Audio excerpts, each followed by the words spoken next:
from Cairo. Now it's time to get off the couch and head outdoors. It's Nature Play Week. In fact, Okay, I'll just head off the couch.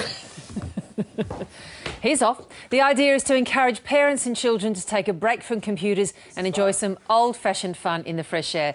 Our reporter Jessica Longbottom is at Melbourne's Royal Botanic Gardens and I'm off to join her too. G'day, Jessica.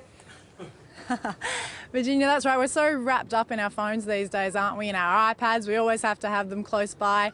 And it was a concern that health professionals and education professionals saw and wanted to see kids get out into nature more. So they've made Nature Play Week. There'll be a range of activities in Victoria and New South Wales, including here at the Royal Botanic Gardens in Melbourne.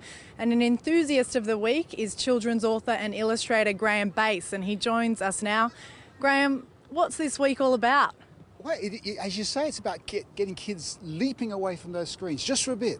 Nothing wrong with screens, but it's got to be in balance. So, you know, just get away for a bit, get out into nature, see what's going on, have fun, learn about nature, relax maybe, or, you know, in some cases, like me, get inspired by it. That's what it's about. And we've got some kids already getting excited about the week. It launches today. Is it a concern that kids do use tablets, phones? I mean, these could be seen as educational things as well.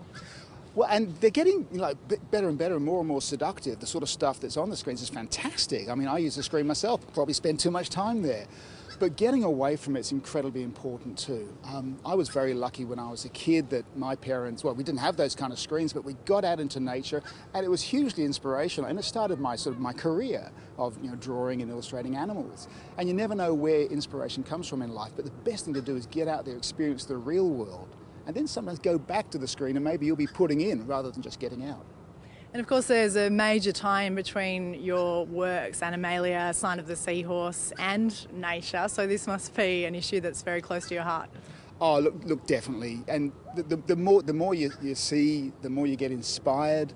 And as I say, apart from just, you know, running around the botanical gardens or something like that, you might see something you've never seen before. I was up early this morning and I saw a bunch of kids from the local school, you know, running, doing the tan. I thought, isn't that fantastic? It would be fantastic if that was happening all over the state. Because this Nature Play Week, this is national, first time they've ever done it. And there's huge organisations like the zoo and the botanical gardens involved, but I understand that Poowong Kindergarten have got, you know, stuff going on today, so it's all over the place.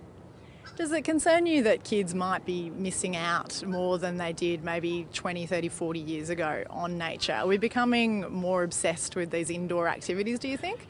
Yeah, and I mean, when I was a kid, we'd go down to the local creek and, you know, muck about in the dirt and probably got cut by things. And you think, wait a sec, yeah, we can't do that. But I don't know, you can't be too protective of kids. Getting a bit of dirt under the fingernails, probably a good thing, all in all. So again, it just comes back to balance. Nothing wrong with screens. Great stuff happening, TV, iPads, computers. But then get out, have a run. Come down to the gardens this week. There's lots of activities going on, or anywhere you are around the state. And what weather we're getting. You know, this is the time to do it.